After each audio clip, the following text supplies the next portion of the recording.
যেই স্বামী এখন অমানুষ, সে মানুষ হতে সময় লাগবে না। আর মানুষ এখন হোক আর না হোক 2 দিন পরে হইতে বাধ্য। একজন মুসলিম নারী স্বামী যত জুলুম করুক, শ্বশুরবাড়ির লোকজন যত জুলুম করুক, সে কিন্তু রানী।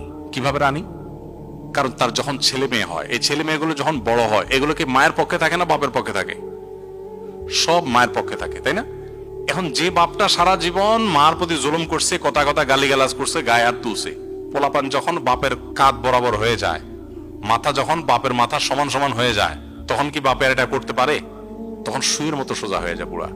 এরপর যখন নাতিপুতি হয়, তখন সবগুলো ওই দাদির পক্ষে, নানির পক্ষে, বুড়ার পক্ষে একটাও না। বুড়ার তখন বাসার জায়গাই থাকে না, মসজিদে যায় বসে। এবার মসজিদেও শান্তি নেই, কারণ মুয়াজ্জিন বলে চাচা বাইরে দরজা আটকাবো। ঠিক না ঠিক? প্রত্যেকটা ফ্যামিলিতে আপনি দেখবেন।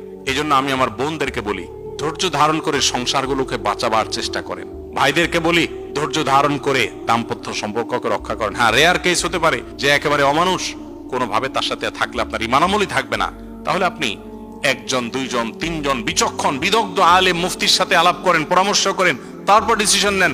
হুটহাট তালাক দিতে যাবেন না। হুটহাট তালাক দিয়ে পরে আফসোস করতে হবে।